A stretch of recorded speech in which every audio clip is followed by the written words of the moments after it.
ఆదికాండము 48వ అధ్యాయము. ఈ సంగతులైన తర్వాత, ఇదిగో నీ తండ్రి కాయిలాగా ఉన్నాడని ఒకడు యోసేపుతో చెప్పెను. అప్పుడతడు మనష్షే ఎఫ్రాయిములు అను తన ఇద్దరు కుమారులను వెంటబెట్టుకొని పోగా, ఇదిగో నీ కుమారుడైన యోసేపు నీ యొద్దకు వచ్చుచున్నాడని యాకోబునకు తెలుపబడెను. అంతటా ఇశ్రాయేలు బలము తెచ్చుకొని తన మంచం మీద కూర్చుండెను.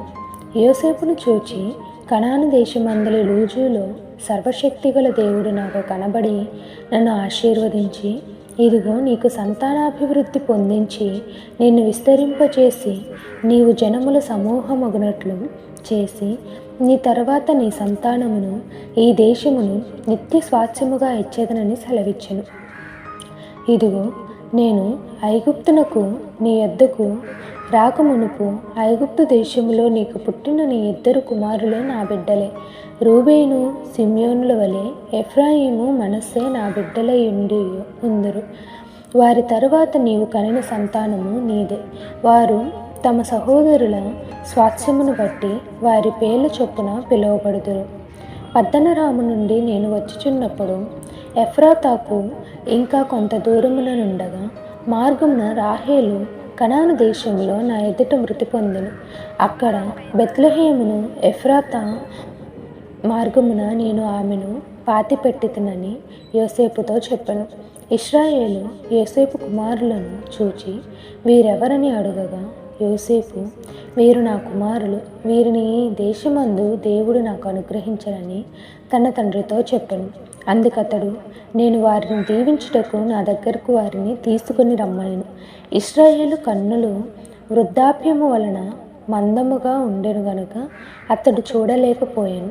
యోసేపు వారిని అతని దగ్గరకు తీసుకొని వచ్చినప్పుడు అతడు వారిని ముద్దు పెట్టుకుని కౌగలించుకొనెను. ఇశ్రాయేలు యోసేపుతో, నీ ముఖము చూచెదనని నేను అనుకొనలేదు, కానీ నీ సంతానమును దేవుడు నాకు కనపరిచి ఉన్నాడనగా, యోసేపు అతని మోకాళ్ళ మధ్య నుండి వారిని తీసుకొని అతనికి సాష్టాంగ నమస్కారము చేసెను. తరువాత యోసేపు ఇశ్రాయేలు ఎడమ చేతి తట్టున తన కుడి చేతి ఎఫ్రాయిమును, ఇశ్రాయేలు కుడి చేతి తట్టున తన ఎడమ చేత మనష్షేను పట్టుకొని వారినిద్దరిని అతని దగ్గరకు తీసుకొని వచ్చెను. మనష్షే పెద్దవాడైనందున ఇశ్రాయేలు తన చేతులను యుక్తిగా చాచి చిన్నవాడైన ఎఫ్రాయిము తల మీద తన కుడి చేతిని, మనష్షే తల మీద తన ఎడమ చేతిని ఉంచెను. అతడు యోసేపును దీవించి, నా పితరులైన అబ్రహాము ఇస్సాకులు ఎవని ఎదుట నడుచుచుండిరో ఆ దేవుడు, నేను పుట్టినది మొదలుకొని నేటి వరకు ఎవడు నన్ను పోషించెనో ఆ దేవుడు, అనగా సమస్తమైన కీడులో నుండి నన్ను తప్పించిన దూత ఈ పిల్లలను ఆశీర్వదించును గాక. నా పేరును అబ్రహాము ఇస్సాకులను నా పితరుల పేరును వారికి పెట్టబడును గాక. భూమి యందు వారు బహుగా విస్తరించుదురుగాక అని చెప్పెను. యోసేపు ఎఫ్రాయిము తల మీద తన తండ్రి కుడి చేయి పెట్టుట చూచినప్పుడు అది అతనికి ఇష్టము కాకపోయాను గనుక అతడు మనష్షే తల మీద పెట్టించవలెనని తన తండ్రి చెయ్యి ఎఫ్రాయిము తల మీద నుండి ఎత్తి, నా తండ్రి అట్లు కాదు, ఇతడే పెద్దవాడు, నీ కుడి చెయ్యి ఇతని తల మీద పెట్టుమని చెప్పెను.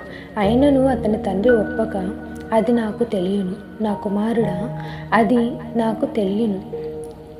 ఇతడును ఒక జన సమూహమై గొప్పవాడగును, కానీ ఇతని తమ్ముడు ఇతని కంటే గొప్పవాడగును, అతని సంతానము జనముల సమూహమగునని చెప్పాడు.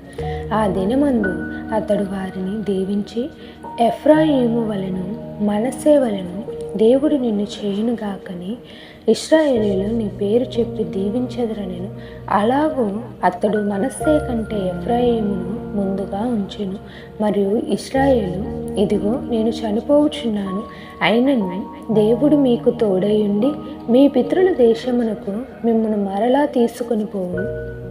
నేను నీ సహోదరుల కంటే నీకు ఒక భాగము ఎక్కువగా ఇచ్చితిని, అది కత్తితోనూ నా వింటితోనూ అమోరీయుల చేతిలో నుండి తీసుకొంటినని యోసేపుతో చెప్పెను.